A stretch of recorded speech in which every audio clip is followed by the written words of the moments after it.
Leur carrière à l'âge d'un nouveau-né, mais leur succès entre dans la catégorie poids lourd. Vendus dans 46 pays, Thomas et Guy Manuel ont imposé le premier tube techno-mondial écrit par des Français, Daft Funk. Une performance doublée par un souci obsessionnel de l'anonymat. Les Daft Punk se sont très vite fait remarquer en refusant systématiquement de se montrer.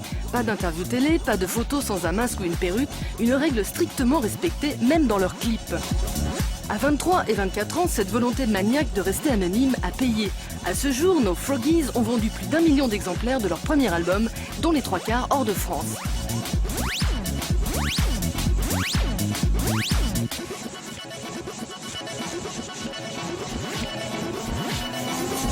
En Suisse, à l'occasion du festival de Champéry, les Daft Punk ont enfin craqué. Trax a recueilli leurs aveux sur les sommets alpins avec bonnet et lunettes de soleil. Mais qu'ont-ils donc à cacher? On préfère travailler une création générale plutôt que se mettre nous en avant pour pouvoir justement changer du jour au lendemain et faire ce qu'on veut, quoi.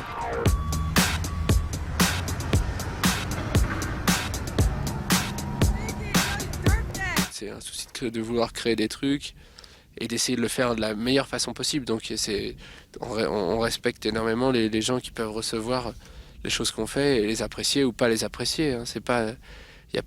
C'est avec beaucoup d'humilité justement qu'on se met derrière. Ça.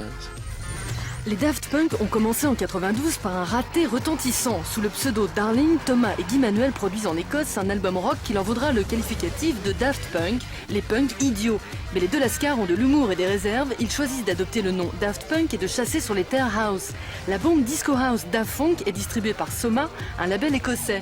Et pourquoi pas en France? Quand on a commencé, il n'y avait pas vraiment d'infrastructure en France pour le faire, donc c'est tout, quoi. L'Angleterre, cette infrastructure, elle existe depuis des années et c'est le pays le plus proche de la France par rapport à ça.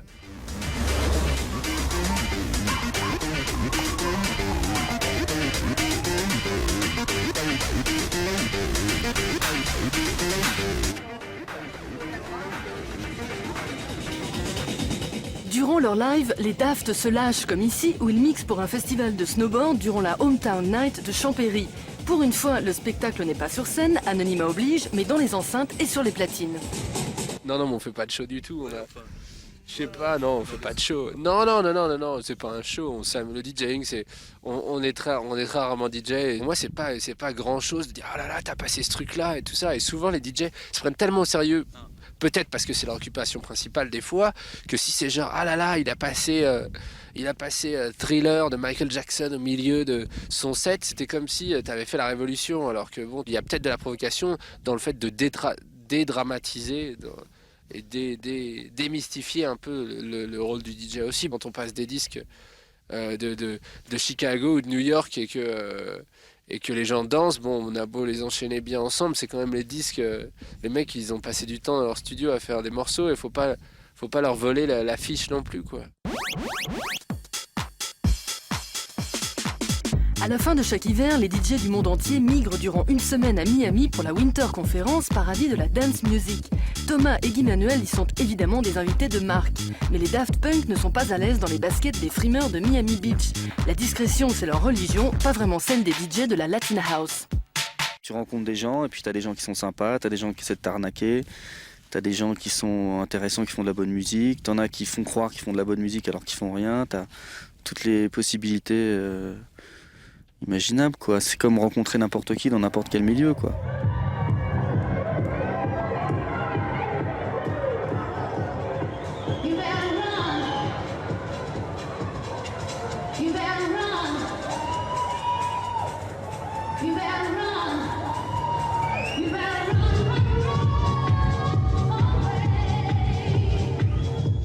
Je sais pas ce qu'on a fait, hein. Nous on a simplement fait de la musique. Maintenant, je pense que c'est les gens qui se sont ouverts eux-mêmes, hein. C'est pas nous qui les avons ouverts. Nous je pense que les gens se sont ouverts parce qu'ils se sont rendus compte que peut-être il y avait des opportunités et à la fois les gens étaient peut-être réceptifs, tu vois. Mais nous on n'a rien ouvert du tout, hein.